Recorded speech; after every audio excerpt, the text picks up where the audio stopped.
Hello everybody, I thought I'd do a quick update video on the shop since I just hung, as you can see behind me, a whack ton of pegboard. And if you've ever been around a car audio shop, you know what that's for.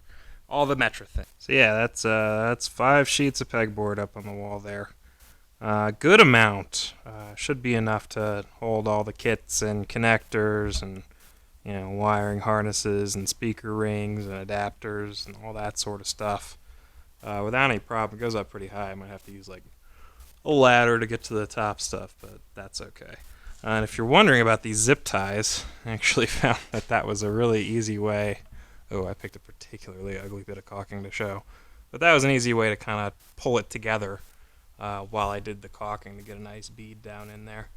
Basically, you screw them up and then you just caulk between them to make them look a little nicer.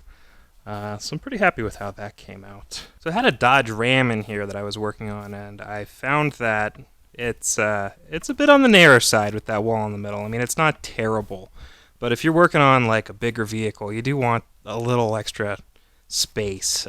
So I decided my kind of philosophy here was that I was just not going to have anything on these walls. So the shelving that I had here, that's going to end up somewhere else.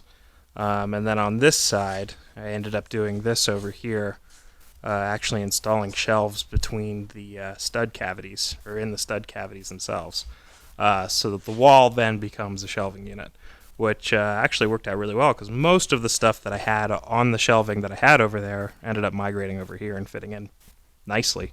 And then I've also got these set up for my primary wire. So I just basically took a piece of, I don't even know I think it came off of the old garage door on the house.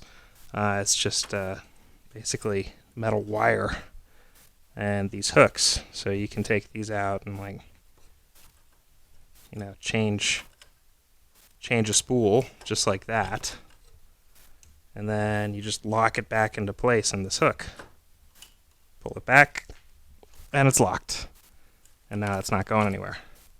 So I set up more of those than I actually have spools of wire for, because I'm sure I'll be getting more in soon. And then, things like your typical detailing stuff. It's always good to have a can of carpet and upholstery cleaner on hand just in case you make an oopsie. Things like WD-40, Super Lube, got spray adhesive, usually Super 77, but I've got Loctite right now. And just basic things that I frequently use on cars. They're right here. And of course, I showed in the last video the compressor fits pretty well between the walls, so that's also really good. So once I get this kind of cleaned out, building materials out of the way, it's going to seem a lot bigger. I really need to do something about this floor, though, and I have kind of an interesting idea for what to do with that. It's going to be a little bit of an experiment. So yeah, just sort of a short little update video. I thought it would be fun every time I make an improvement or add something big to go ahead and do a little video like this so you can see the progression of the shop coming along.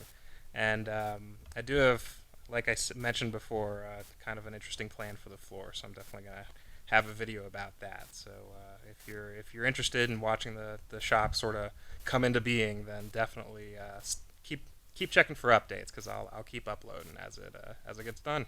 See you next week.